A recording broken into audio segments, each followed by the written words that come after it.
भारत ने बांग्लादेश को कोविड की वजह से अर्थव्यवस्था में आई मंदी से उबरने और महामारी से बचाव के लिए कोविड वैक्सीन की आपूर्ति करने का आश्वासन दिया है। भारत बांग्लादेश वर्चुअल समिट के दौरान प्रधानमंत्री नरेंद्र मोदी ने आज ये आश्वासन दिया। वहीं बांग्लादेश ने भारत को सभी बहुपक्षीय स्तरों में समर्थन देने और रणनीतिक क्षेत्रों में सहयोग जारी रखने का आश्वासन दिया है। प्रधानमंत्री नरेंद्र मोदी और बांग्लादेश की प्रधानमंत्री शेख हसीना के बीच गुरुवार को द्विपक्षीय वार्ता हुई। वर्चुअल शिखर वार्ता का आयोजन ऐसे समय किया गया है जब भारत और बांग्लादेश दोनों 1971 के युद्ध में पाकिस्तान पर जीत के 50वें वर्ष का जश्न मना रहे हैं। इस मौके पर प्रधानमंत्री नरेंद्र मोदी ने कहा कि वैश्विक महामारी की चुनौती के बावजूद भारत और बांग्लादेश के बीच अच्छा सहयोग रहा है। उन्होंने कहा कि बांग्लादेश भारत की पड़ोसी पहले नीति का एक महत्वपूर्ण स्तंभ है। हाल के वर्षों में दोनों देशों ने व्यापार और कनेक्टिविटी परियोजनाओं में वृद्धि की है, जो संबंधों के बढ़ते परिणाम को दिखा रहा है। प्रधानमंत्री नरेंद्र मोदी और बांग्लादेश के प्रधानमंत्री शेख हसीना ने संयुक्त रूप से भारत और बांग्लादेश के बीच चिलाहाटी हल्दीबाड़ी रेल लिंक का उद्घाटन किया।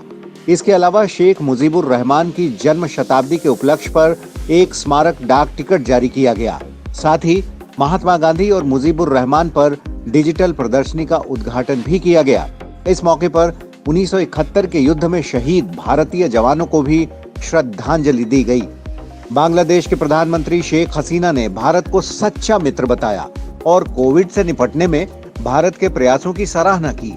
बांग्लादेश के प्रधानमंत्री ने कहा कि बढ़ती हुई कनेक्टिविटी और सहयोग के जरिए दोनों देश वैश्विक सप्लाई चेन मूल्य श्रृंखला में योगदान के लिए साथ साथ आगे बढ़ सकते हैं। शिखर सम्मेलन के अवसर पर भारत और बांग्लादेश के बीच हाइड्रोकार्बन, कृषि जैसे विविध क्षेत्रों में 7 समझौतों पर हस्ताक्षर किए गए।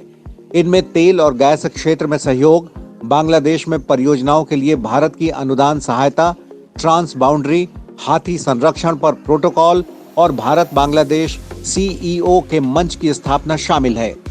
दोनों नेताओं ने त्रिपुरा बांग्लादेश सेक्टर से जुड़ी अंतर्राष्ट्रीय सीमा पर सभी लंबित क्षेत्रों में सीमा बाड़ लगाने को पूरा करने पर सहमति व्यक्त की।